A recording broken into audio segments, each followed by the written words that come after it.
Lectura del libro del Génesis. En aquellos días, Abraham cayó rostro en tierra y Dios le habló así: Por mi parte, esta es mi alianza contigo. Serás padre de muchedumbre de pueblos. Ya no te llamarás Abraham, sino Abraham, porque te hago padre de muchedumbre de pueblos. Te haré fecundo sobremanera, sacaré pueblos de ti y reyes nacerán de ti.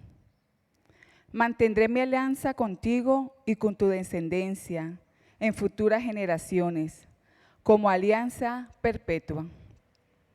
Seré tu Dios y el de tus descendientes futuros.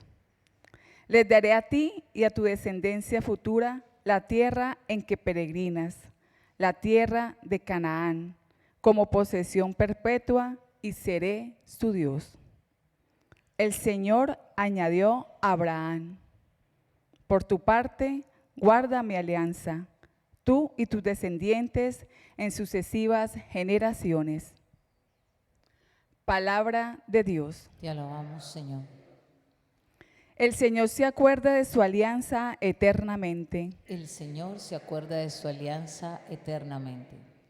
Recurran al Señor y a su poder. Busquen continuamente su rostro. Recuerden las maravillas que hizo, sus prodigios, las sentencias de su boca. El Señor se acuerda de su alianza eternamente. Estirpe de Abraham, su siervo, hijo de Jacob, su elegido. El Señor es nuestro Dios. Él gobierna toda la tierra. El Señor se acuerda de su alianza eternamente.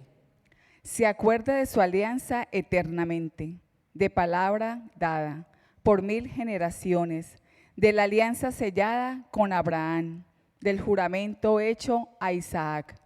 El Señor se acuerda de su alianza eternamente. Yo creo en la palabra de Dios, yo creo en la palabra de Dios, yo creo en la palabra de mi Señor. Yo creo en las promesas de Dios, yo creo en las promesas de Dios, yo creo en las promesas de mi Señor.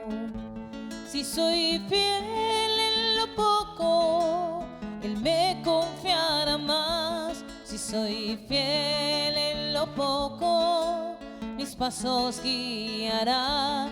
Si soy fiel en lo poco, Él me confiará más. Si soy fiel en lo poco, mis pasos guiará.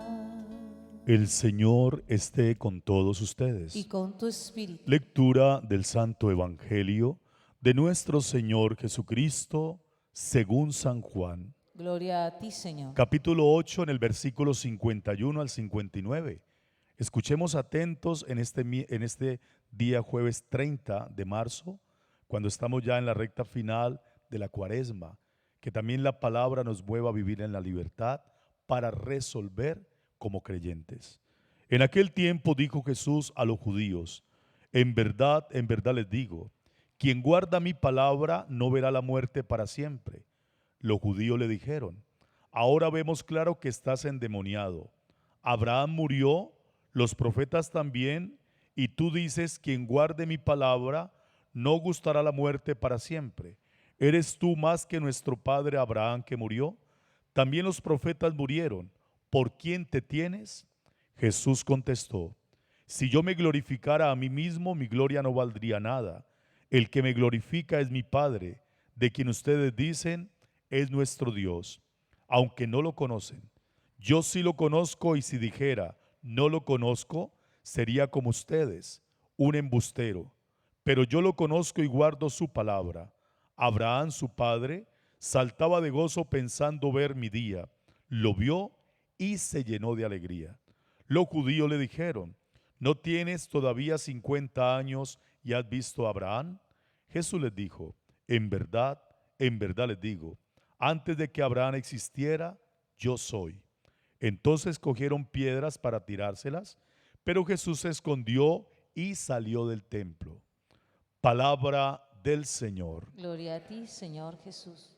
Como dice el refrán, se nos complica la vida a veces cuando tenemos que enfrentar la verdad. Se nos complica la vida cuando hay que enfrentar la verdad, pero es mejor enfrentar la verdad para atenernos a las consecuencias. Hoy el Señor ya entra en un campo difícil, está confrontando lo que Él tiene que asumir como verdad, porque también está asumiendo su divinidad como Hijo de Dios, reconociendo la supremacía del Padre, pero también confrontando el poder religioso de aquellos que ostentan la autoridad sobre Dios. Aquí es donde está el peligro de fondo. Cuando uno cree que tiene la autoridad sobre Dios, entonces se cree con derecho a. Entonces nuestro Señor aquí les está devolviendo la pregunta. Es que Abraham fue escogido por Dios. No es que Abraham haya escogido a Dios. Dios lo escogió como padre de la fe. Entonces el testimonio de fe desde Abraham hasta llegar a Juan el Bautista va a tener una secuencia maravillosa, pero Jesucristo hoy ya está públicamente manifestando su condición de hijo de Dios. Y por eso San Juan en el capítulo 8, versículo 51 va a retomar esa palabra también que nosotros hoy la tenemos que retomar, hijo de Dios. Y si nosotros reconocemos a Jesucristo como hijo de Dios, quiere decir que estamos asumiendo también una dimensión profundamente cristiana.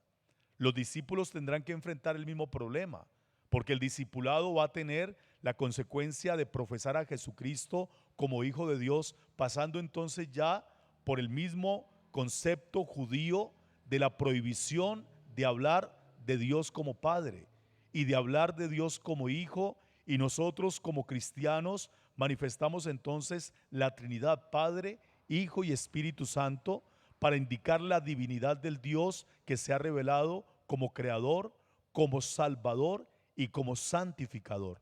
Son las tres dimensiones espirituales que nosotros mantenemos vigentes, y por eso nuestra fe trinitaria es una fe que trasciende, pero que se reconoce desde el principio creador hasta llegar al momento de la santificación del ser humano.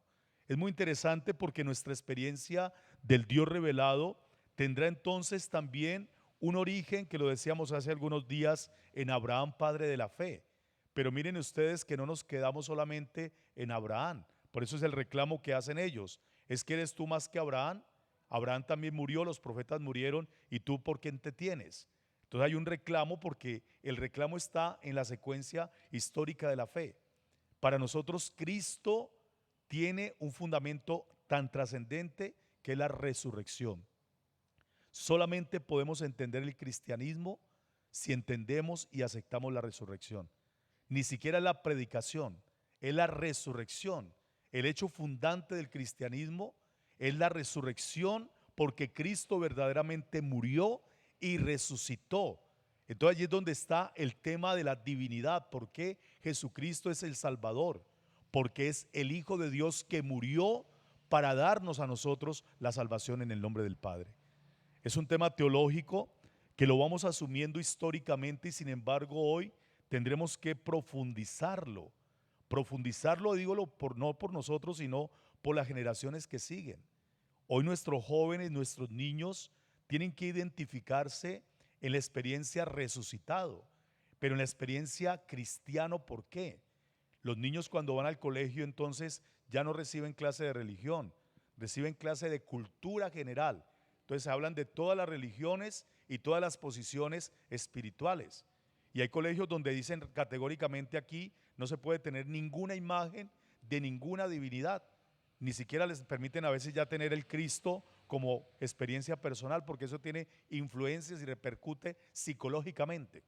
Entonces entramos en unos extremos que muchas veces acaban de cobrarle una multa a una monja en un país donde no se puede leer el Evangelio, una multa altísima. Entonces estamos en un mundo que muchas veces quiere replegar la experiencia cristiano. En el tiempo de nuestro Señor fue lo mismo. O sea, la experiencia de la fe siempre va a tener conflictos de fe. Créanme que siempre vamos a tener confrontaciones de fe. Entonces no hay que tener miedo, sino que hay que tener claridad de lo que nosotros hoy profesamos también como cristianos. Termino invitando con la palabra de hoy. Cuando uno tiene que ya resolver su vida, no es solamente en un plano humano. Pienso que lo más difícil siempre será el plano existencial desde el espíritu. Porque en el plano humano usted compra casa, se casa, compra un carro, va a una finca, sale a pasear, descansa. Lo plano humano usted está resolviendo lo material, pero lo más difícil es lo existencial, lo que tengo que resolver desde dentro. Entonces aquí es donde está un momento de decisión fuerte. Cuando nuestro Señor está en el desierto, créame que Él también tendrá que resolver algo que le corresponde como hijo de Dios. Y ese momento será difícil, por eso dice que cuando está terminando llegó el tentador. No dijo al comienzo ni en la mitad, cuando estaba ya terminando ese desierto, llegó algo que lo confrontó. Y ahí fue donde resolvió realmente qué es lo que seguía de la vida. Hay momentos de la vida donde uno tiene que resolver en algo que ya es decisivo. Y cuando uno confronta eso decisivo, no importa si es tentación, no importa el nombre que tenga y no importa la palabra. Por eso la palabra dice, recuerda. Cuando uno tiene un referente también en la mente y en el espíritu, no tenemos miedo. Vamos a orar unos segundos. Cuando hay que resolver ya en tiempo real cosas, cuando en este momento estás confrontando realidades, el tiempo se está agotando, ya has vivido tantas cosas y has pensado tantas otras, que solamente tienes que decir voy a resolver. Hoy es el día 37 de este camino de la Cuaresma. Han pasado 37 días y en este momento te invito a que cierres tus ojos y pienses en la palabra resolver. ¿Qué es lo urgente que ya debes resolver? El tiempo llegó y el momento es apremiante. En tu vida personal, familiar, económica, en tu vida social, en tu vida afectiva. Que el Señor te ilumine y te bendiga. Que la fuerza del Espíritu Santo te guíe. Que la gracia de Dios te sostenga y el amor propio de lo que eres como hijo de Dios, hija de Dios, te dé la convicción de lo que tengas que hacer. La fuerza del Espíritu te acompañe para que puedas vencer la tentación que ha llegado y resolviendo este momento se abran puertas de bendición. Amén.